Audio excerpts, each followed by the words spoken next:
ఇక బీజేపీకి సంబంధించి కొత్త జాతీయ అధ్యక్షులు ఎవరైతారు అనేటువంటి అంశం పైన చర్చ సాగుతున్నది. నడ్డా మంత్రిగా ప్రమాణ స్వీకారం చేశారు. కొత్త అధ్యక్షుడు వచ్చేంత వరకు తాత్కాలికంగా ఆయన బాధ్యతలు నిర్వహిస్తారు.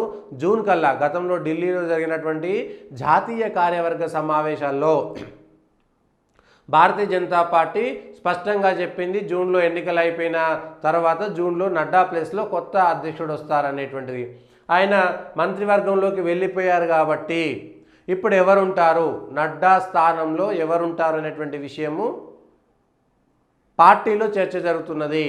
పార్టీని ఎవరు నడుపుతారు ధీటుగా. అయితే పార్టీకి సంబంధించి శివరాజ్ సింగ్ చౌహాన్ అనేటువంటి మాజీ ముఖ్యమంత్రి, మధ్యప్రదేశ్కు సంబంధించినటువంటి మాజీ ముఖ్యమంత్రి, దేశవ్యాప్తంగా ఆయన యువమోర్చా అధ్యక్షుడు చేసి ఇప్పుడున్నటువంటి అనేక మంది నాయకులతో వ్యక్తిగతమైనటువంటి పరిచయాలు ఉన్నటువంటి వ్యక్తి, హిందీ భాష ముఖ్యమంత్రిగా ఇటు అటు అనుభవం ఉన్నటువంటి వ్యక్తి అనుకున్నారు. కానీ ఆయన కూడా ఇక్కడ మంత్రివర్గంలో ఉన్నాడు. మనోహర్ లాల్ ఖట్టర్ కూడా మాజీ ముఖ్యమంత్రి, ఆయన కూడా ప్రచారకగా ఉన్నటువంటి వ్యక్తి. సో ఆయనకు కూడా జాతీయ అధ్యక్ష పదవి వచ్చేటువంటి అవకాశం ఉందని ఒక దశలో చర్చ జరిగింది. ఇప్పుడు ధర్మేంద్ర ప్రధాన్ కూడా జాతీయ మంత్రి మండలిలో చోటు చేసుకున్నారు. అటు ముఖ్యమంత్రిగా ఉంటారా లేదా జాతీయ అధ్యక్షుడిగా ధర్మేంద్ర ప్రధాన్ ఉంటారా ఒడిశా నుంచి అనేటువంటిది కూడా చర్చ సాగింది. నడ్డా తర్వాత వారసులు ఎవరు అనేటువంటి దానిపైన. సో ధర్మేంద్ర ప్రధాన్ కూడా ఆయన మంత్రివర్గంలో ఉండిపోయాడు. ఇక భూపేంద్ర యాదవ్ పేరు కూడా వచ్చింది. బీసీలకు నాయకత్వం ఇవ్వాలనుకుంటే భూపేంద్ర యాదవ్ ఉంటారు, అమిత్ షా మోడీలకు దగ్గరగా ఉంటారు అనేటువంటిది కూడా ఒక చర్చ సాగింది. సో భూపేంద్ర యాదవ్ కూడా కేంద్ర మంత్రి మండలిలో ఉన్నాడు కాబట్టి బీజేపీ నిబంధనల ప్రకారం కేంద్ర మంత్రిగా అయినా ఉండాలి, లేదంటే జాతీయ పార్టీకి సంబంధించినటువంటి పదవుల్లో కీలక పదవుల్లోనైనా ఉండాల్సి ఉంటుంది. కాబట్టి కేంద్ర మంత్రి మండలిలో ఉన్నటువంటి వాళ్ళు ఎవరు కూడా జాతీయ అధ్యక్షులు కారు.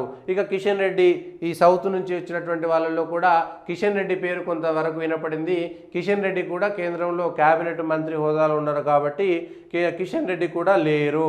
ఇప్పుడు రాష్ట్రం నుంచి ఎవరుంటారు, కేంద్రం నుంచి ఎవరు, సౌత్ నుంచి ఇస్తారా ఇంకెవరైనా ఇస్తారా అనేటువంటి తెలియదు. ముఖ్యంగా శివరాజ్ సింగ్ చౌహాన్, భూపేంద్ర యాదవ్, కిషన్ రెడ్డి, అట్లనే ధర్మేంద్ర ప్రధాన్, వీళ్ళ పేర్లు చాలా బలంగా వినపడ్డాయి. కానీ నలుగురు కూడా కేంద్రంలో మంత్రివర్గంలో ఉన్నారు. ఇప్పుడు ఎవరు అవ్వబోతున్నారు, దక్షిణాదికి ఇస్తే ఎవరైతారు లేదా మిగిలిన రాష్ట్రాలకు ఇస్తే ఎవరైతారు అనేటువంటి దానిపైన దేవేంద్ర ఫడ్నవీస్ మహారాష్ట్ర ఉప ముఖ్యమంత్రిగా ఉన్నాడు. అక్కడ బీజేపీ నుంచి ఏబీపీ నుంచి వచ్చినటువంటి నాయకుడిగా గుర్తింపు ఉంది. మహారాష్ట్ర ముఖ్యమంత్రిగా చేశాడు, ఉప ముఖ్యమంత్రిగా ఉన్నాడు. నేను ఇప్పుడు ఉప ముఖ్యమంత్రిగా ఉండలేను, మహారాష్ట్రలో తక్కువ సీట్లు రావడానికి నేనే కారణం అంటూ ఆయన జాతీయ నాయకత్వానికి అప్పీల్ చేశాడు. నన్ను ఉప ముఖ్యమంత్రి పదవి నుంచి తప్పించండి, ఎందుకంటే ఆ ఫెయిల్యూర్ నాదే, నేనే బాధ్యత వహిస్తున్నానని ఫడ్నవీస్ ఒక మాట చెప్పాడు. కాబట్టి ఫడ్నవీస్ను తప్పించి జాతీయ అధ్యక్షుడిగా ఇస్తారా అనేటువంటిది కూడా చర్చ సాగుతున్నది. జాతీయ అధ్యక్షుడిగా తీసుకువస్తారా, ఇప్పుడు మరాఠీ నాయకుడిని తీసుకువచ్చి జాతీయ అధ్యక్షుడిని చేస్తారా అనేటువంటి కూడా చర్చ సాగుతున్నది. లేదా బీసీలకు ఒక పదవి ఇవ్వాల్సి వస్తే, బీజేపీలో పుట్టి పెరిగి తెలంగాణలో గతంలో రాష్ట్ర అధ్యక్షుడిగా ఉండి ఓబీసీ మోర్చా జాతీయ అధ్యక్షుడిగా ఉన్నటువంటి డాక్టర్ లక్ష్మణ్ ఏమైనా జాతీయ అధ్యక్షుడిగా తీసుకుంటారా అనేటువంటిది కూడా చర్చ సాగుతున్నది.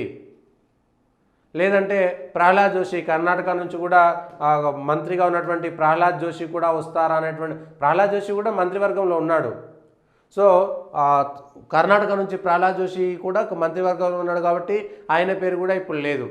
సో కేంద్రంలో మంత్రివర్గంలో లేనటువంటి నాయకులు ఎవరు, ఆ నాయకుల్లో ఎవరిని భారతీయ జనతా పార్టీ చూజ్ చేసుకుంటుంది, ఎవరిని తీసుకుంటుంది అనేటువంటిది ఇప్పుడు పెద్ద ప్రశ్నగా మారింది. వెంటనే తీసుకోవాల్సినటువంటి అవసరం కూడా ఉంది. ఒక నెల 2 నెలల్లో ఇటు మంత్రిగా అటు జాతీయ అధ్యక్షుడిగా బాధ్యతలు నిర్వహించవచ్చు. గతంలో అమిత్ షా కూడా నిర్వహించారు 5-6 నెలల పాటు. రాష్ట్రంలో కిషన్ రెడ్డి కూడా రాష్ట్ర అధ్యక్షుడిగా బాధ్యతలు స్వీకరించారు. అయితే ఏమిటి అనేటువంటి పైన క్లారిటీ లేదు. జాతీయ అధ్యక్షుడు వచ్చిన తర్వాత ఈ జాతీయ అధ్యక్షుడిని నియమిస్తేనే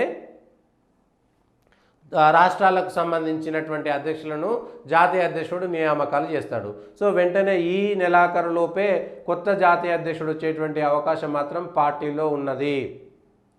కొత్త జాతీయ అధ్యక్షుడు వచ్చేటువంటి అవకాశం మాత్రం ఉన్నది.